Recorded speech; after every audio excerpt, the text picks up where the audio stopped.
Assumptions, the sneaky saboteurs of sound judgment. Let's talk about assumptions. Those sneaky little buggers that worm their way into our brains. Like a friend who swears they can parallel park but hits a fire hydrant. We fill in the blanks with our biases. Seeing the world through a smudged lens, assumptions are often wrong and lead to interesting or disastrous outcomes.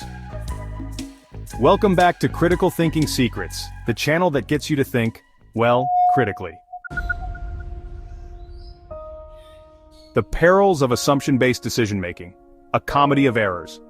Picture this, you're a CEO, and you're about to make a major business decision. You're feeling confident. You've got your gut feeling, your years of experience, and maybe even a magic 8-ball for good measure. But there's just one tiny problem. You're basing your decision on assumptions. You assume that the market is ripe for your new product. You assume that your competitors are lagging behind. You assume that your customers are just as excited about your latest innovation as you are. But assumptions, my friends, are like those inflatable pool toys.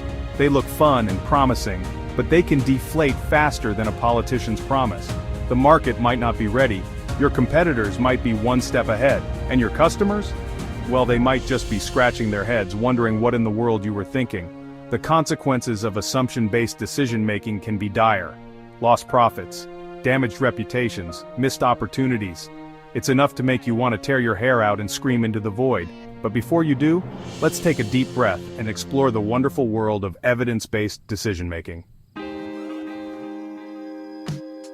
When logic takes a wrong turn, unveiling common fallacies.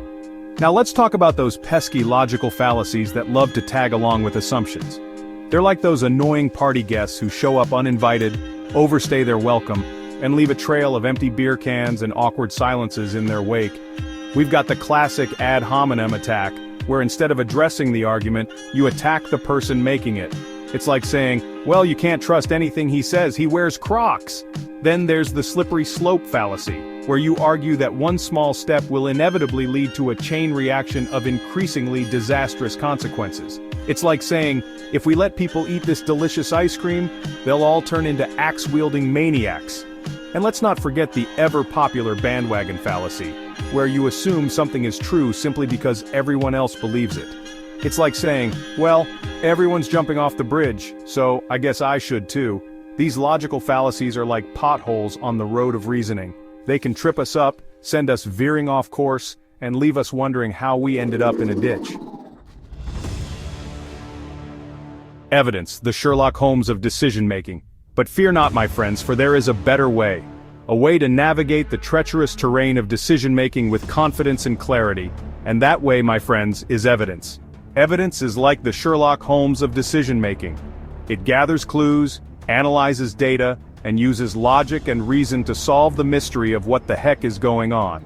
Evidence helps us separate fact from fiction, reality from wishful thinking, and assumptions from well-informed conclusions.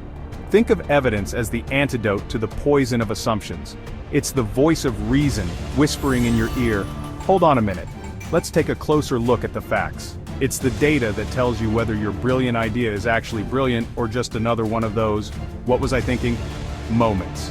Evidence can come from a variety of sources: market research, customer feedback, financial statements, scientific studies, historical data, and even your own personal experiences. But here's the key, you have to be willing to look for it, even if it means challenging your own deeply held beliefs. Mastering the Art of Evidence-Based Decision-Making, a User's Guide. Now I know what you're thinking. This all sounds great, John, but how do I actually become an evidence-based decision-making ninja? Well, my friends, it all starts with cultivating a healthy skepticism. Don't just accept everything you hear or read at face value. Question assumptions. Dig deeper, demand evidence. Be like a toddler who's just discovered the word why and won't stop asking it. Next, learn to identify and avoid those pesky logical fallacies we talked about earlier. They're like landmines in the field of reasoning. One wrong step and boom, your argument goes up in smoke. Finally, embrace the power of data. Learn how to collect it, analyze it, and use it to inform your decisions. Data is your friend, folks. It's the secret sauce that can transform your decision-making from, I'm just winging it to, I've got this.